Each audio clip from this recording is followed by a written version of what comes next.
bonjour à tous, bonjour à toutes, et si vous prenez l'écoute de TF1 en ce moment, eh bien bienvenue à Interlagos au Brésil pour ce Grand Prix qui donne le coup d'envoi de la saison 1994. Je salue Johnny Rive à mes côtés, Pierre Van Vliet dans les stands et Alain Prost dans nos studios, les studios de TF1 à Boulogne. Prost, le quadruple, notre quadruple champion du monde. Tout de suite, les enjeux de ce Grand Prix. Eh bien, pour chaque équipe, c'est s'imposer immédiatement parce qu'on sait que les points en début de saison sont toujours plus faciles à acquérir. Au sein de chaque équipe, eh bien, les équipiers doivent marquer leur territoire. Enfin, pour ce qui nous concerne, nous Français, eh bien, c'est l'ouverture d'un duel absolument faramineux, celui de Renault et de Peugeot par Williams et McLaren interposés. Alors, tout de suite, je demande à Alain Prost, tandis que défile la grille de départ, ses premières courtes réflexions sur le déroulement des essais de ce Grand Prix du Brésil. Alain. Bien, personnellement, je ne suis pas vraiment surpris. Je pense que la pole position d'Ayrton avec la Williams-Renault est tout à fait logique. La seconde place de Schumacher aussi, bien que l'écart est relativement faible par rapport au tracé. Normalement, le tracé d'Interlagos, c'est un tracé pour les moteurs puissants, avec la grande montée qui fait office de ligne droite juste avant les stands. Et bien, juste 2-3 dixièmes d'écart, c'est peu. Donc, normalement, en configuration course, on devrait assister à une bagarre encore plus serrée, en tout cas je l'espère. Derrière, Jean a fait certainement un tour comme il en a l'habitude, dont il a le secret, parce qu'être troisième alors que Berger navigue à la 17e place, c'est quand même assez beau. Et surtout le resserrement du peloton avec de la 3e à la 13e place seulement en 1 seconde. Ça c'est super, ça fait très longtemps qu'on n'avait pas vu ça en Formule 1. Et j'espère que la bagarre des deux premiers ne va pas occulter la bagarre qu'on devrait voir dans le peloton aujourd'hui. Alors merci Alain de ces premiers mots, en tout cas c'est vrai. Johnny Rive tout à l'heure, alors qu'on voit le panneau 1 minute, vous m'avez parlé d'un Grand Prix avec de l'émotion parce que la nouvelle technique, la nouvelle réglementation, l'absence d'antipatinage, le resserrement des performances, les ravitaillements, tout ça va nous donner autre chose finalement. Et puis une redistribution des cartes, on a vu ça aux essais. Lors de la première séance d'essais vendredi matin, Fittipaldi et Blundell collaient aux grands favoris. L'après-midi, il s'agissait de Wendlinger qui collait aux favoris habituels. Samedi matin, ce fut Alboreto et encore Fittipaldi. Pendant la deuxième séance de qualification, il s'agissait de Frentzen et Morbidelli. Ce matin, au warm-up, on a vu Alboreto et Blundell très bien placés. Ce qui fait que, bon, si la bagarre pour la première place doit se résumer à un duel Senna-Schumacher, on peut penser que c'est très très ouvert pour les places d'honneur. Alors que le team tour de mise en formation va débuter dans quelques secondes, Pierre Van Vliet dans les stands pour un point sur la météo qui a un rôle non négligeable ici. Absolument Jean-Louis, vous savez que les essais d'hier ont été fortement perturbés par une terrible averse. Il y a encore un vent violent aujourd'hui, le plafond de nuages est un peu plus haut. Il y a eu quelques gouttes de pluie tout de même, une demi-heure à peu près avant la mise en grille. Donc tout est possible dans ce Grand Prix. On sait qu'on va s'arrêter pour changer de pneumatique au moins une fois, c'est ce qu'on nous dit chez Goodyear, pour ravitailler probablement 2 fois dans la plupart des cas. Et puis bien entendu, s'il pleut, ce sera encore un terrible balai dans les stands avec cette grande première des ravitaillements. Alors tout de suite, pendant que voyez les pneus sont en train de s'échauffer, que vous avez tiens là au premier plan Christian Fittipaldi et puis derrière Alboreto et puis plus loin je crois que c'était Eric Comas, les chiffres, eh bien le warm-up ce matin c'est Senna devant Wendlinger, Alboreto, Blundell, Alesi et Hill. Senna une 18.6, Wendlinger une 18.9, Alboreto une 19.3, Blundell une 19.6 et Alesi une 19.8 alors que Damon Hill lui est à une 19.884.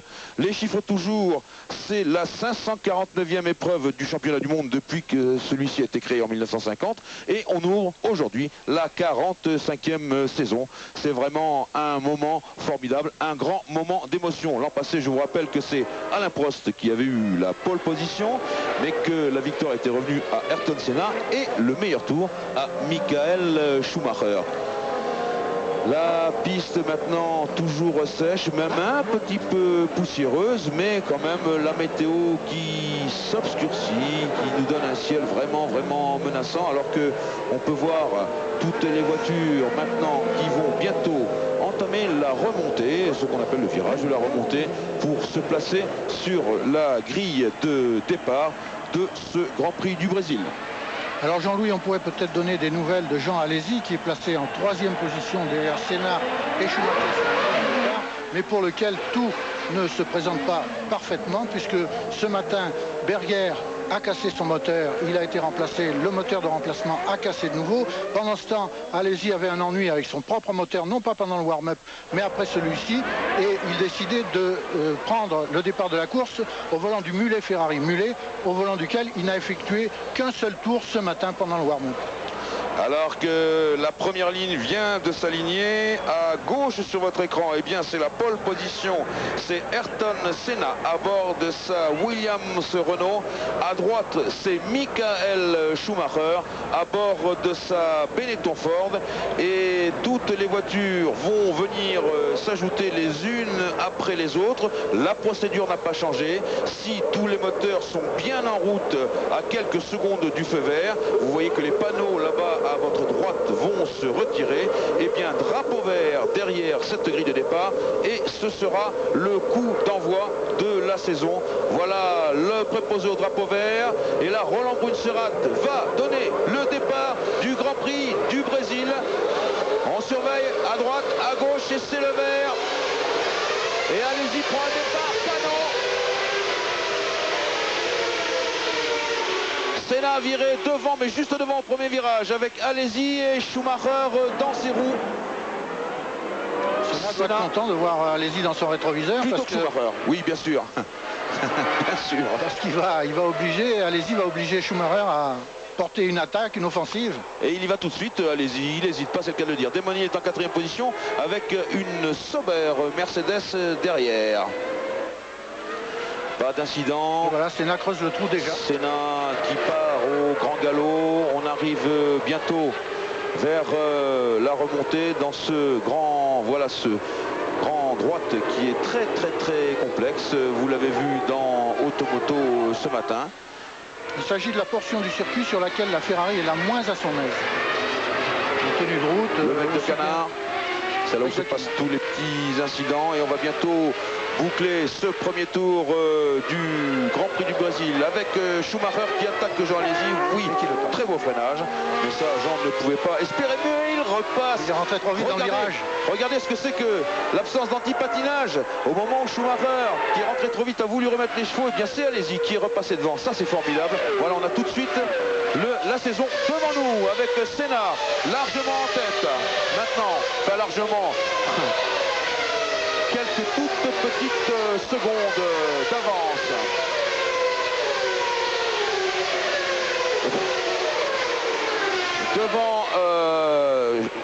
Devant Alesi, alors que notre computer indique Berger. Je vous le dis tout de suite, mais c'est pas bien. 3e Schumacher, 4e Demoni, 5e Frentzen, 6e Hakkinen, 7e Vanlinger. Une explication, Jean-Louis. La voiture d'Alesi, et c'est la balise d'Alesi qui donne au chronométrage l'explication suivante. Alors Alesi, lui, avait la voiture de Berger puisqu'il avait le droit au mulet qui était calé avec la balise de Berger. Ouais, c'est très compliqué tout ça, mais pour l'instant, ça nous donne 1 Senna, 2 Berger, 3 Schumacher, 4 Hill, 2 Alesi, pardon, 3 Schumacher, 4 Hill, 5 Frentzen, 6 Hakkinen. Berger n'est pas loin. 7e Vanlinger, 8e Verstappen, 9e Morbidelli, 10e Barrichello, 11e Katayama, alors que derrière Senna, Alesi et Schumacher sont toujours à coude, et Schumacher ne commettra pas une deuxième fois la même erreur. On va à Paris et on se retrouve dans quelques instants. Retour à Interlagos dans le 5e des 71 tours de ce Grand Prix du Brésil, un Grand Prix qui comptera pour une distance de 307 km et 75 mètres. Retour donc dans le 5e tour avec Senna toujours en tête, devant Schumacher à 3 secondes et 8 dixièmes, Alesi toujours 3e, Hill 4e, 5e Hakkinen, 6e Frentzen, 7e Vanlinger, 8e Berger, qui est déjà bien revenu de sa lointaine place sur la grille de départ. Je vous rappelle que Berger était 17e, c'est dire que les Ferrari ne marchent pas si mal que l'on croit. Senna a pris de l'avance, mais vous savez que le Grand Prix du Brésil et toute la saison 1994 se déroule sous le système des ravitaillements, et Johnny, ça peut amener quelques perturbations dans ce classement. Probablement, bien qu'on ne sache pas exactement quelle est la stratégie adoptés par les différentes équipes. Celles-ci ont gardé leur projet parfaitement secret, mais il semble que au minimum un ravitaillement, sans doute 2, et peut-être même pour certaines équipes 3, auront lieu pour chaque voiture, donc avec tous les risques que cela comporte. Non pas tellement d'incendie, car le système qui a été mis au point paraît parfaitement réglé. C'est un système qui a été étudié pour les hélicoptères il y a une dizaine d'années, qui fonctionne très très bien en aéronautique. Mais concernant la circulation, les embouteillages, les risques d'accrochage dans les stands, avec la présence d'une vingtaine de mécaniciens autour de chaque voiture, on peut craindre certains risques, certains incidents. Alors Senna, voyez, caracole en tête de ce Grand Prix. Je vous signale tout de même qu'il était à 4 secondes et 5 dixièmes, qu'il est passé à 3 secondes 8, et puis à nouveau à 4 secondes 2, c'est-à-dire qu'il contrôle, mais il ne s'échappe pas irrémédiablement. Ce qu'on doit contrôler derrière également, c'est que, alors que c'est Berger qui s'arrête, et je crois avec un moteur qui tourne sur 10 ou 11 cylindres, enfin pas 12, et il fume. Et il fume, donc puis dans cette position-là, c'est clair pas que... Pas question de ravitaillement pour Gerhard Berger, vous le voyez, moteur coupé, les mécaniciens poussent sa voiture dans le garage, c'est probablement l'abandon pour l'Autrichien. Oui, très probablement, quand il se gare comme ça en perpendiculaire par rapport au stand, c'est bien le signe qu'il ne va ni ravitailler, ni changer de pneus. En tout cas, en 4e position, il y a Damon Hill, et vous allez voir que derrière Damon Hill, eh bien, il y a plusieurs voitures qui klaxonnent, Frentzen, Wendlinger, Verstappen, Barrichello, Morbidelli, tout cela bien groupé, et c'est bien ce que prévoyait Alain Prost tout à l'heure, c'est-à-dire que derrière l'échappée éventuelle de Senna et de Schumacher, et puis la performance personnelle d'Alesi, et puis bien sûr celle de sa Ferrari pour l'instant, et bien derrière tout le monde, tous les écarts sont bien resserrés. Vous avez Senna à l'image, et pendant que Sa Majesté se promène seul sur les circuits d'Interlagos, nous on va jouer au jeu top position, alors que nous avons Morbidelli et son Arrows à moteur Ford qui est arrêté en panne bien de transmission. Eh bien écoutez, pour l'instant top position.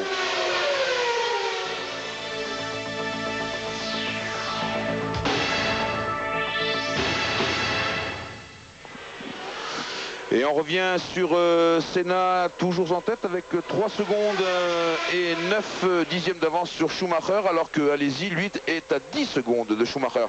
Alain, c'est un déroulement, un début de Grand Prix que vous aviez à peu près prévu comme cela. Une réaction? Oui, ça se déroule à peu près comme on pouvait le penser. Schumacher a l'air vraiment d'attaquer au maximum. On l'a vu à un moment limite sur un freinage. De toute façon, c'est l'attaque à outrance pour tout le monde, même si on ne sait pas exactement si les Williams ou Benetton ou Ferrari vont adopter un ravitaillement ou 2 ou même 3, et on parle même de 4 pour certaines équipes. Peut-être apparemment que Hakkinen et la McLaren vont adopter pour plus d'arrêt que les autres, parce que sa voiture me semble très performante. Il est juste derrière Damon Hill avec l'autre Williams, et ça c'est quand même pour moi une surprise. Par contre, 3 secondes et demie, 4 secondes d'écart entre Schumacher et Senna, rien n'est joué bien entendu. Apparemment, il a même l'air de revenir un peu. Schumacher vient d'effectuer le meilleur tour en course en 1:18.455 à la moyenne de 198 km/h. Et c'est la preuve que ces Benetton Ford sont tout à fait à la pointe du combat. Derrière Schumacher et Alesi, il est toujours 4e, 5e Hakkinen, 6e Frentzen, 7e Wendlinger, 8e Verstappen, 9e Barrichello, 10e Katayama, 11e Irvine, 12e Blundell, 13e Brundle, 14e Fittipaldi, 15e Pierluigi Martini, 16e Herbert, 17e Comas, 18e Panis, dont c'est le début, je vous le rappelle, 19e Lamy, 20e Alboreto, 21e Brabham, 22e Bernard, 23e Morbidelli, 24e, eh bien c'est Berger qui est arrêté, mais il ne compte pas, alors que là, la Pacifique de Bertrand Gachot. Et ça, c'est Pierre Van Vliet qui va aller aux nouvelles, puisqu'il le connaît bien. La Pacifique de Bertrand Gachot est allée faire connaissance avec le décor. Je voulais simplement aussi rappeler que Olivier Beretta s'était arrêté à son stand. D'ailleurs, en dehors d'Alesi, ça ne va pas extrêmement bien pour les pilotes français, puisque Comas, qui est le mieux placé d'entre eux, place Alesi hors concours, Comas est 17e actuellement alors qu'il laissait entrevoir une performance bien meilleure lors des essais. Il est 17e devant Panis et Bernard est 22e après avoir connu un incident au cours du premier tour, sans doute avec Beretta, car Bernard et Beretta étaient passés attardés à l'issue du premier tour. Nous sommes dans le 9e tour et Schumacher n'est plus qu'à 2 secondes et 4 dixièmes de Senna. Jean-Louis. Oui, Pierre. Oui, pour vous dire que Gerhard Berger a abandonné moteur cassé. C'est une épidémie pour le pilote autrichien chez Ferrari. Ferrari où on se prépare à un premier arrêt de changement de pneumatique et bien entendu de ravitaillement. Il y a gros à parier que ce soit Jean Alesi qui inaugure la série. Eh bien Pierre, je vous conseille de faire attention à vous-même parce que ça risque d'être chaud. On sait d'une part que les mécanos de la Scuderia Ferrari sont ou comptent parmi les plus forts pour les ravitaillements, enfin les changements de pneus, et il y a fort à parier que pour les ravitaillements, il en sera de même. Alors que sur vos écrans s'affiche le classement avec Schumacher avec 2 secondes et 4 dixièmes sur Senna. C'est dire qu'il a pratiquement rattrapé la moitié de son retard. Je vous rappelle que Senna se promenait en tête aux environs du 3e tour avec 4 secondes 5, 4 secondes 8 d'avance sur son rival. Et Jean Alesi à l'image avec cette splendide Ferrari qui a retrouvé un peu d'efficacité entre la séance de samedi et puis la séance de qualification de samedi après-midi, mais il y a peu de chances que vous la retrouviez ainsi. En tout cas, c'est sûr qu'à Imola, elle sera radicalement modifiée, je crois, sur le plan aérodynamique de lui. Je crois qu'actuellement, Alesi tient en respect Damon Hill, malgré les difficultés de tenue de route qu'il peut avoir. Reste à savoir si cet avantage est dû au fait qu'il est parti avec beaucoup moins d'essence que Damon Hill et qu'il envisage de s'arrêter une fois de plus pour ravitailler. On va voir ça dans quelques minutes, d'après ce que nous a dit Pierre Van Vliet. Chez Ferrari, on est prêt à le recevoir. Alors que Senna... On annonce à Jean Alesi par le panneau du stand que Berger a abandonné, ce qui signifie évidemment que le stand Ferrari sera libre pour Jean. Alors que Senna a dépassé un premier attardé et je me demande si ce n'est pas Eric Bernard. C'est Eric Bernard qui prend un tour. C'est la Ligier par rapport à la Williams, mais il ne faut pas en vouloir à cette équipe Ligier qui a beaucoup de courage d'être revenue jusque-là dans l'incertitude qui la concerne, et on sait que c'est la voiture de l'an passé avec quelques rares modifications. En tout cas, Senna est toujours en tête avec 1 seconde et 8 dixièmes, encore une seconde de gagné pour ce diable de Schumacher. Vraiment, mes amis, la saison part sur les chapeaux de roue, alors que nous avons une petite voix parasite dans le micro, mais ici on est au Brésil, alors on peut pas tout savoir. C'était Gerhard Berger, Jean-Louis. C'était Gerhard Berger qui confirmait ce que je vous disais tout à l'heure. Bon, alors c'est pas une voix parasite, excusez-moi. Berger nous parlait d'un moteur cassé. Absolument, le 4e pour lui ce week-end. Bon, très bien. Premier Senna, 2e Schumacher, 3e Alesi, 4e Hill, 5e Hakkinen, 6e Frentzen, Johnny, qui en est lui aussi à son premier Grand Prix. C'est un débutant formidable. Un débutant de qualité que le jeune Allemand, et qui est, paraît-il, extrêmement doué pour piloter sous la pluie. Un petit peu les qualités qu'on reconnaît à quelques rares pilotes, et paraît-il, Frentzen, d'après ce qu'on nous a dit autour dans son écurie, faisait des exploits il y a quelques saisons sur les Mercedes, dans les courses d'endurance sous la pluie. Alors que Frentzen est 6e, Wendlinger 7e et Verstappen 8e. Verstappen qui lui aussi pour son premier Grand Prix, je vous le rappelle, il a 23 ans. Et bien Verstappen ne laisse pas sa part au chien. L'écart entre Senna et Schumacher en tête est passé à 2 secondes et 3 dixièmes. Une demi-seconde de gagné pour Senna. Alors que Alesi est toujours à la charge comme le taureau furieux qu'il est. Il roule dans sa poche, Alesi. Il est à 18 secondes de Schumacher devant. Il a 4 secondes d'avance sur Damon Hill. Donc il roule en solitaire. On a juste entreaperçu Damon Hill là-bas tout au loin derrière l'aileron de cette formidable Ferrari. Très belle en tout cas, mais qui devrait gagner un petit peu en efficacité. Alors, il faut quand même faire le point sur nos amis des McLaren Peugeot. Ils sont pour l'instant 5e et 13e Brundle, à moins qu'il ait gagné une place lors du dernier tour. Non, ce n'est pas encore fait, il est 12e. Mais Hakkinen se situe dans le peloton de chasse, il talonne Damon Hill Oui, et il est bien absolument. placé pour... il est en embuscade pour finir sur le podium s'il soutient ce rythme jusqu'au bout de la course, car le grand espoir de l'équipe Peugeot, c'est de terminer aujourd'hui. C'est pas tellement de faire un exploit en arrachant une place parmi les toutes premières, c'est de terminer. Mais comme le dit Jabouille, si nous terminons, fatalement, nous serons bien placés. Bien sûr. En tout cas, on le souhaite parce que l'équipe Peugeot a amené 4 de ses derniers moteurs, les fameux A6, et que ça fait peu naturellement et qu'on a monté ces moteurs pour la course, les deux autres ayant donné quelques soucis d'accélérateur. Johnny, un point sur le classement. Et alors pour en revenir à Brundle, eh bien Brundle vient de gagner une place au détriment de son vieux compère Blundell. Ils couraient tous les deux ensemble chez Ligier l'année dernière, ils sont très amis, très liés, ils sont en pleine bagarre. Brundle était revenu sur les talons de Blundell, il vient de le passer. Alors que là, il y a le duel fratricide entre Hans-Harald Frentzen avec le numéro 30 et derrière lui à un quart de dixième de seconde Van Linger, le chef de file de l'écurie des Sauber Mercedes. Les Sauber Mercedes qui sont donc 6e et 7e. Alors vous parliez de Brundle et de Blundell. Blundell, il est en 13e position et ça fait longtemps qu'on n'avait pas vu les McLaren, les Tyrrell si bien placés. Et il y en a une qui est encore mieux placée, le japonais Katayama qui provoque une certaine surprise. Il est 10e.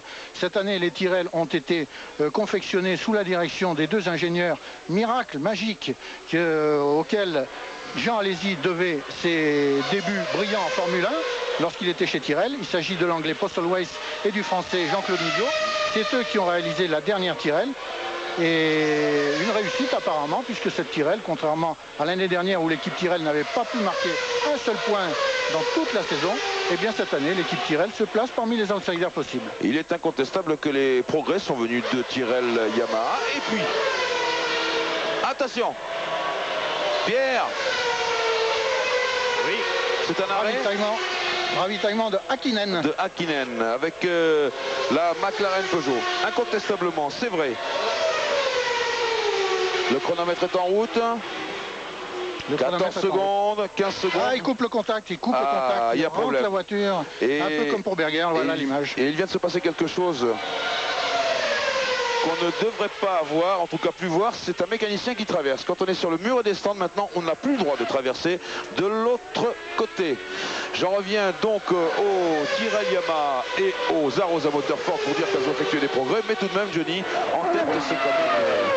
il faut le dire, la technologie de Williams et surtout la haute technologie de Renault qui est toujours au devant.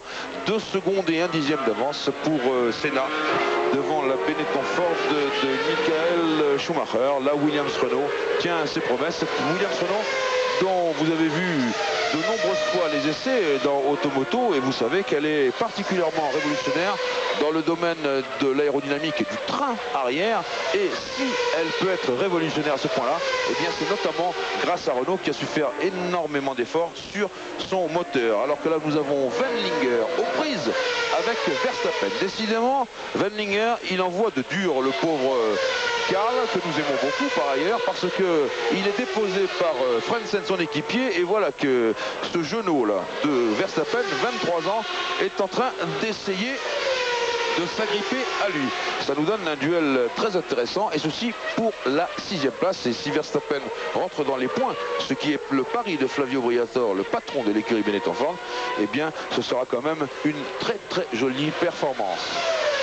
Alors belle tenue d'ensemble des Sauber, puisque les Sauber, après l'abandon de Hakkinen et de la McLaren Peugeot, occupent les 5e et 6e places, si bien que dans un classement somme toute classique, puisque les Williams et les Benetton emmènent la course, que Ferrari est bien placé. Je suis avec Mika Hakkinen. Oui, Mika Hakkinen qui vient d'abandonner. Mika, what happened? In high-speed corners I got problem with the engine, it just didn't go anymore, it stopped. Big misfire, I would say. Now we're just trying to find out what's wrong. Okay, you had a very impressive debut with Damon Hill.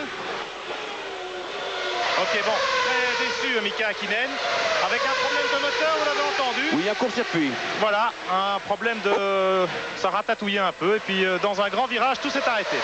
Alors que je crois que c'est Olivier Panis qui n'avait pas vu Ayrton Senna dans ce fameux petit virage qui a beaucoup coûté à Senna. Alors que Brundle est au stand et on va le voir. Et top, Et il s'agit là d'un véritable ravitaillement, cette fois pour la McLaren Peugeot de Martin Brundle, ce qui confirmerait que la tactique chez McLaren est de multiplier les ravitaillements. C'est parti pour Brundle sans problème. Eh bien mes amis, voilà le premier ravitaillement historique. 10 secondes 3 pour la McLaren Peugeot de Brundle et attention à la sortie. En tout cas, on peut féliciter Brundle d'avoir bien relancé sa machine. Il dispose d'un embrayage commandé à la main, sous le volant, un petit peu comme un embrayage de moto. On débraye, on embraye avec la main gauche. Et là, malgré tout, quand on est dans le feu de l'action, dans la tension de la course, c'était peut-être pas évident. Ce matin, il a effectué un essai de ravitaillement, il a calé. Là, cet après-midi en course, il est parti très très correctement, sans perdre de temps, sans brutaliser sa machine. Alors que chez Ferrari, on se prépare. Mon cher Johnny, la main gauche ou la main droite. Il y a 2 pédales d'embrayage sous le volant. Senna toujours en tête et Schumacher n'est plus loin alors qu'il y a là-bas une Sauber qui est arrêtée. Ça c'est malgré tout aussi la caractéristique de ce Grand Prix du Brésil, c'est-à-dire que c'est le début de la saison et que bon, il faut acquérir cette fiabilité, ce degré de fiabilité qui permet de terminer les courses. Je vous rappelle le dicton de Monsieur Ferrari, pour arriver premier, il faut premièrement arriver. Et apparemment, au plan fiabilité, ce sont les équipes les plus tendres qui ont déjà reçu, puisqu'on a vu un abandon d'une Arose, des abandons d'une Pacifique, d'une Larousse. Ce sont les écuries les plus tendres, les plus jeunes, les moins expérimentées, qui paient les pots cassés. Alors, je voudrais demander à Alain Prost à Paris si cet écart entre Senna et Schumacher, qui est revenu à 1 seconde et 3 dixièmes seulement, est lourd de signification, Alain. C'est maintenant 1 seconde seulement. Alain. Non, j'ai l'impression que Ayrton a été un petit peu gêné à un endroit, mais de toute façon, je crois que Schumacher est un tout petit peu plus vite. C'est peu perceptible, mais il allait en tout cas un peu plus à l'aise au niveau du châssis. Et sur l'ensemble de la course, ça peut peut-être faire la différence parce que à partir de maintenant, il va y avoir 2 problèmes. Un problème de tactique de course, c'est-à-dire de ravitaillement, combien de fois ils vont s'arrêter l'un et l'autre. Et puis après, il y aura peut-être un problème physique aussi, parce que c'est un circuit, on n'a pas beaucoup parlé, mais très très difficile. C'est le premier circuit de la saison et en plus, il tourne le plus souvent à gauche. Là où les pilotes sont moins entraînés, c'est-à-dire au niveau de la nuque notamment, des contraintes physiques assez importantes. Et donc Schumacher, on sait, est très très physique, très très bien entraîné. À mon avis, un petit peu mieux que Ayrton. Et surtout, sa voiture, si elle est un peu mieux en châssis et un peu plus facile à conduire donc, eh bien sur l'ensemble de la course et notamment de la fin, ça peut faire la différence. Je peux vous dire, Alain, que tous les pilotes se sont attachés le casque du côté gauche, même à Ayrton Senna. Wendlinger a ravitaillé. Pardon Alain de vous avoir coupé la parole. En tout cas, vous avez toujours votre œil d'aigle et ça se voit et ça s'entend. 10 secondes 5 de ravitaillement pour Karl Wendlinger, alors que pendant que Alain Prost parlait, on a revu au ralenti comment et pourquoi Frentzen avait fait un tête à queue. Et le classement maintenant est toujours Senna devant Schumacher à 1 seconde et 46 millièmes. Le 3e étant Alesi à 29 secondes. Le 4e Damon Hill à 33 secondes. Le 5e Verstappen à 44 secondes. Le 6e Barrichello à 49 secondes de Senna. Alors attention, voilà le ravitaillement du taureau. Top pour Alesi. Et vous le constatez, tous les mécaniciens sont équipés de tenues ignifugées, de casques. C'est la nouveauté.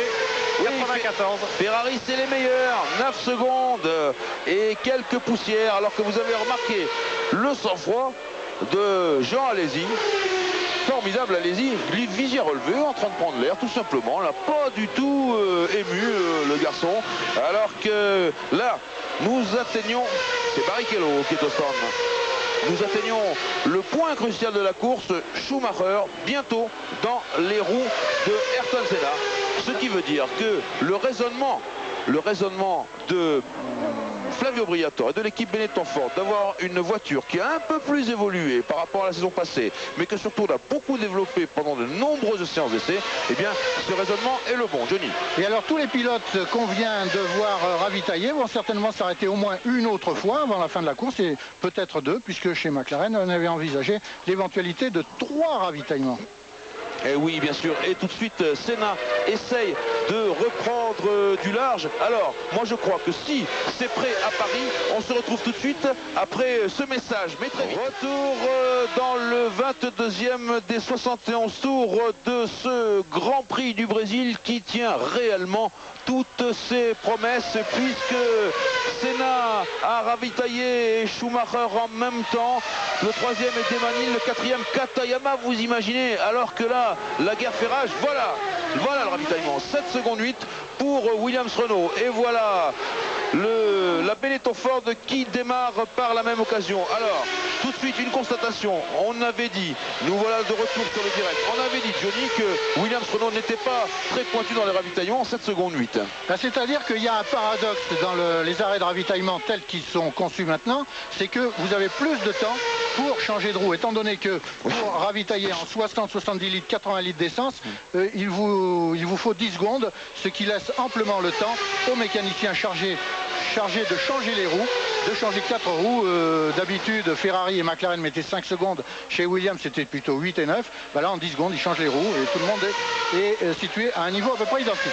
Et voilà maintenant le nouveau classement. C'est Schumacher en tête avec, le voici, avec Ayrton Senna. 2 secondes et 5 dixièmes derrière. Alors là, Alain Prost à Paris, vous êtes dans la position de Senna à bord de cette Williams-Renault. Qu'est-ce que vous faites? Voilà, depuis le début, vous savez, je crois qu'on assiste à une course d'attaque. On a vu les deux premiers, on a beaucoup parlé d'eux depuis le début. On a parlé un peu de ceux qui sont derrière, mais regardez par exemple Verstappen, le coéquipier de Schumacher. Blundell. Oui.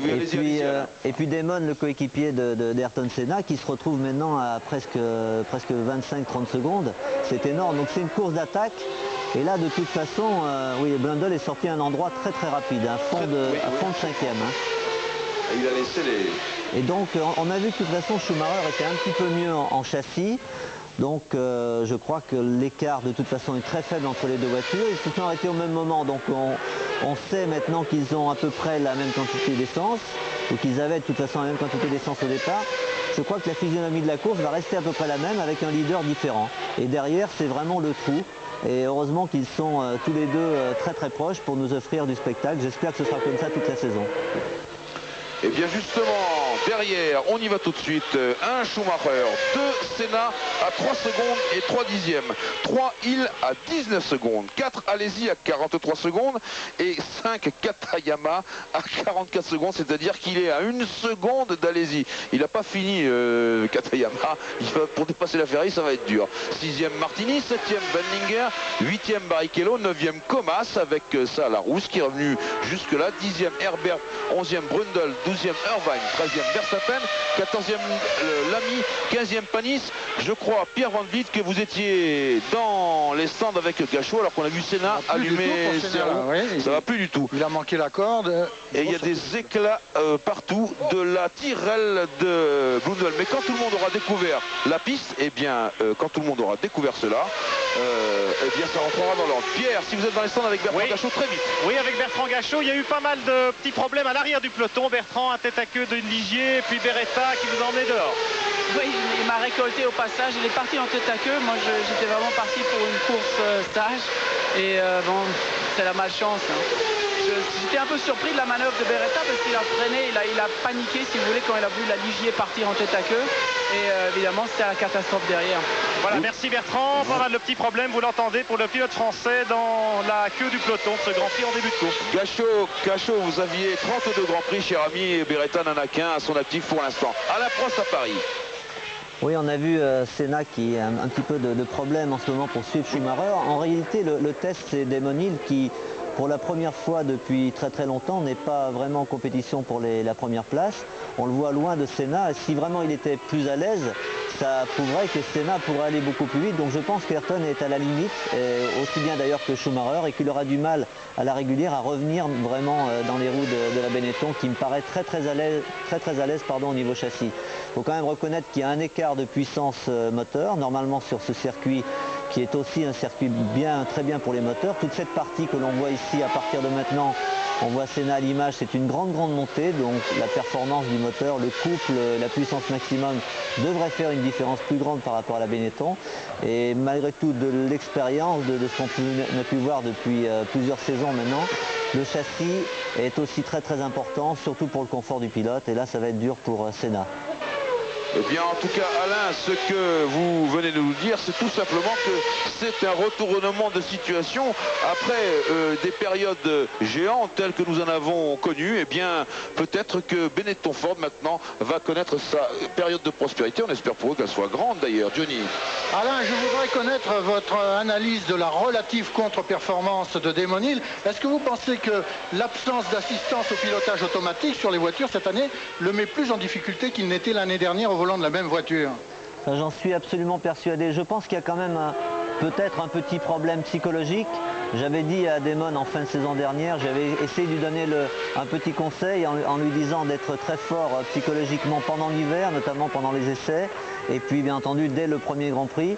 Apparemment il a eu beaucoup de petits problèmes pendant les essais hivernaux. Mais surtout je l'ai vu au mois d'octobre dernier conduire pour la première fois une suspension passive, c'est-à-dire à ressort. Et d'habitude, en fin de saison dernière, il était relativement proche de moi, surtout sur certains circuits. Et là, tout de suite, dès qu'on a eu ce type de voiture, l'écart s'est agrandi à Estoril, alors que j'avais décidé de prendre ma retraite. Il y avait une bonne seconde d'écart. Il était beaucoup moins à l'aise. D'abord, il n'a aucune expérience, il n'avait aucune expérience de ce type de voiture. Il l'a conduit en Formule 1. Avec la Williams, donc sa première voiture de Formule 1 très compétitive, que des voitures à suspension active. C'est lui qui a développé la voiture depuis 2-3 ans. Et là, il se retrouve dans un domaine complètement différent où il faut lui-même régler sa voiture, l'optimiser. Et des pilotes comme Senna, bien entendu, ont beaucoup plus d'expérience et beaucoup plus de facilité à régler cette voiture. Donc je crois que ça s'explique beaucoup par ça. Donc Alain, on peut en conclure que les décisions de la fédération de supprimer les assistances au pilotage vont dans le bon sens. Le pilotage devient plus difficile, les grands prix sont plus sélectifs. Exactement, le pilotage, mais aussi le réglage des voitures. Car avant, c'était un peu une discussion entre technicien et pilote. Mais très souvent, le technicien, surtout l'électronicien, celui qui avait conçu et adapté la suspension active à la voiture, était capable pratiquement de régler la voiture. Alors qu'aujourd'hui, c'est le pilote qui doit mettre au point sa voiture. Et on peut voir des réglages de voitures entre deux coéquipiers complètement différentes avec ce type de voiture, alors qu'avant, avec les suspensions actives, tout était relativement banalisé. Eh bien, retour à la course dans le 27e tour, alors que Schumacher est toujours en tête. Et pour confirmer ce que dit Alain, eh bien Senna est à 4 secondes et 9 dixièmes, c'est-à-dire près de 5 secondes entre la Benetton Ford de tête que vous avez à l'image et puis la Williams Renault. Le troisième étant Damon Hill à 30 secondes de Schumacher. Le quatrième est Jean Alesi à 55 secondes. Le cinquième, le petit Pierluigi Martini. Le sixième est Van Linger. Le septième, Barrichello. Et puis à partir du huitième, qui n'est autre que Martin Brundle sur la McLaren Peugeot, eh bien on est à un tour. Irvine 9e, Verstappen 10e, Comas 11e, Herbert 12e, Katayama 13e, Lamy 14e, Panis 15e sur la Ligier Renault. Le 16e est David Brabham, le 17e notre ami Eric Bernard sur la deuxième Ligier. Et puis ensuite, eh bien c'est fini. Blundell, Fittipaldi, Frenzen, tout ce beau monde en même temps qu'Hakkinen a abandonné. Et puis vous avez vu également Alboreto. Et la grande sortie de piste, eh bien ça a été, alors que Schumacher a du mal à tailler la route dans le peloton, eh bien c'était celle de Mark Blundell. Et voilà Schumacher qui va déposséder deux pilotes en même temps, non un seul. Il s'agit des deux Jordan. Oui, absolument, absolument. Schumacher toujours dans son cavalier, je ne dirais pas seul, mais il le sera bientôt. En tout cas 4 secondes d'avance sur Ayrton Senna. Et quand même, franchement, c'est un monde nouveau qui s'ouvre à nous en cette période de nouvelle Formule 1, parce que je crois, Johnny, qu'on peut appeler ça la nouvelle Formule 1. On peut l'appeler, Jean-Louis. Alors, on est toujours sur Michael Schumacher en train de, je disais, dépasser ou prendre un tour à un groupe d'attardés. Pierre Van Vliet dans les stands. Oui, Jean-Louis, on parle stratégie. Déjà, Senna s'est arrêté il y a un bon moment. Damon Hill, toujours pas. Et chez Williams Renault, visiblement, on attend probablement un seul ravitaillement pour Damon Hill, 2 pour Senna. On met ses œufs dans différents paniers pour mettre la pression sur Benetton, où seul Schumacher peut briguer la victoire pour l'instant. Ah Pierre, il va falloir que vous portiez garant du nombre d'arrêts maintenant. Attention, vous devez avoir votre chronomètre en main et votre carnet et votre crayon, car il faut noter tout ça. C'est de la toute première importance. Pendant ce temps-là, nous, on va faire un petit point avec le jeu de top position.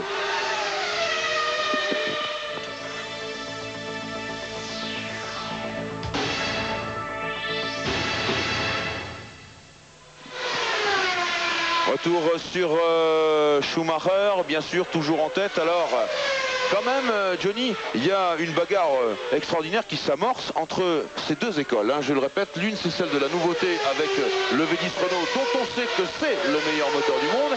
Et puis, cette école du développement, si je puis dire, de la Benetton, qui est une large évolution de la voiture de la saison passée, mais je le disais, très bien rodée, puisqu'ils ont été les premiers à la mettre sur les roues, cette Benetton B194, et qui a effectué de nombreux essais. Et qui dispose également d'un tout nouveau moteur Ford, oui. Car s'il s'agit toujours d'un V8, il s'agit d'un V8 d'une architecture différente du précédent HB7 dont disposent les écuries privées comme Footwork, comme Larousse et comme Minardi. Là, Schumacher et Verstappen chez Benetton disposent d'un tout nouveau moteur qui a gagné 1000 tours en régime maximum par rapport au précédent et qui apparemment, bon, et évidemment il est derrière le Renault qui est le plus puissant de tous, mais il est en progrès très net sur le HB de l'année dernière. Alors justement, pour marquer ces changements, eh bien, sur la Williams Renault qui évolue devant vous, tout d'un coup, alors que cette voiture, depuis qu'elle a été sortie, elle est sortie avec des amortisseurs Öhlins, qui sont de marque suédoise, et puis ici pour San Paolo, on a choisi des amortisseurs Penske. Penske a refait tout le système de suspension de cette voiture. Devinez ce qu'on a fait pendant cela chez Benetton. Eh bien, chez Benetton, on a des amortisseurs à gaz, avec une réserve de gaz, c'est pareil, c'est simple, le gaz, au lieu d'être dans le corps de l'amortisseur, est à côté. Eh bien, pour peaufiner la suspension, on a 7 réserves de gaz différentes, d'une contenance différente. C'est vous dire le souci du détail dans l'amortissement de cette voiture, mais ça on ne peut le faire qu'avec des voitures et des châssis extrêmement connus, d'où le raisonnement de Benetton de mettre sur place, sur route, des voitures très développées. Et on ne peut le faire qu'avec une équipe technique extrêmement pointue, ce qui est le cas des écuries Williams, Benetton, Ferrari et McLaren. On est dans le 31e tour de course, il en reste 40. Je vous rappelle que ce Grand Prix du Brésil compte 71 tours, ce qui fait une distance totale de 307 km et 75 mètres. Et dans ce 31e tour, eh bien, Schumacher est à 5 secondes et 1 dixième d'avance sur Senna, alors que pour l'instant, Hill et Alesi sont loin derrière. Hill est à 37 secondes et Alesi, lui, pour rattraper Damon Hill, eh bien, devrait couvrir la bagatelle de 22 secondes. Justement, Damon Hill, le voilà. Alain Prost tout à l'heure a fait une réflexion vraiment percutante à propos de Damon. Il avait livré 2 grands prix, je crois, sur une voiture normale à suspension classique, une vieille Brabham Judd, avant de découvrir vraiment et de prendre son essor sur les voitures à suspension active. Eh bien, cela se mesure aujourd'hui. Alain, je ne peux pas m'empêcher de vous demander si vous n'éprouvez pas tout de même un petit regret de voir tout cela. Vous qui étiez avant le spécialiste des suspensions actives, le grand spécialiste de la mise au point des voitures à suspension passive.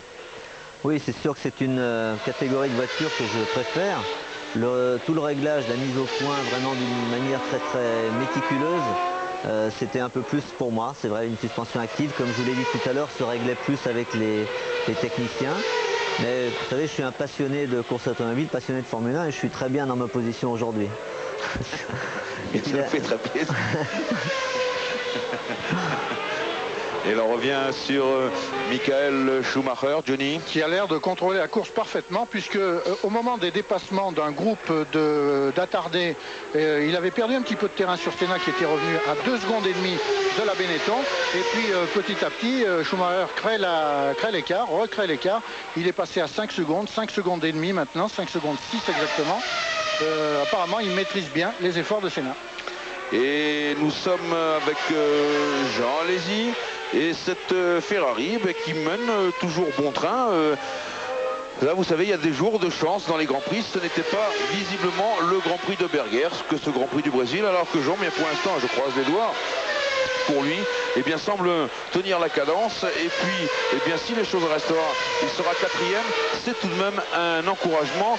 Et on sait, c'est Jean Todt qui nous l'a confié, que chez Ferrari, on travaille 15, 18, voire 20 heures par jour sur des journées qui n'ont que 24 heures. Vous voyez que l'arrivée de Jean Todt chez Ferrari, eh bien, ça a mis ce coup de pouce nécessaire, cette réorientation complète de l'exploitation, de la conception et de la fabrication de la grandissime Scuderia Ferrari, qui a un compte à régler avec l'écurie McLaren. Vous savez que en gagnant à Adélaïde l'an passé en Australie, eh bien, McLaren a gagné sa 104e victoire, et jusque-là, eh bien, c'était Ferrari qui en avait 103, qui était en tête de ce record tout à fait officieux, dois-je le préciser. Ferrari qui est placé maintenant en 4e position derrière donc deux Williams et derrière la Benetton de Schumacher. Mais peut-être que pour les grands supporters de Ferrari, c'est peut-être un petit peu insuffisant cette position-là. Jean Alesi compte 1 minute et 7 secondes de retard sur l'Allemand, sur Schumacher. Jean Todt nous disait tout à l'heure avant le départ de la course que des progrès sont prévus, des transformations de la voiture sont prévues, des améliorations d'ordre aérodynamique sont prévues, et que pas à pas, il espère que déjà à Imola, dans un mois, c'est-à-dire pour le 3e rendez-vous de la saison, il espère que les Ferrari commenceront à devenir plus compétitifs. Alors qu'on revient à l'image sur Ayrton Senna dans son 34e tour de course, on est bientôt proche de la mi-course.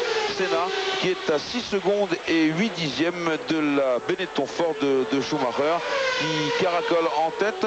Je crois peut-être que si, je dis bien si, il arrivait des petits problèmes à Schumacher, eh bien, je pense que chez Benetton, on regrettera l'absence de Gigi Leto, qui est tenu, lui, cloué par sa colonne vertébrale encore un peu défaillante, comme l'a dit le professeur Saillant, et qui n'a pas pu reconduire tout de suite, car il aurait été d'un grand secours placé en embuscade derrière Senna, par exemple, alors que Verstappen est, lui, en 9e position. Mais Verstappen, je vous le répète, il a 23 ans et il livre son premier Grand Prix.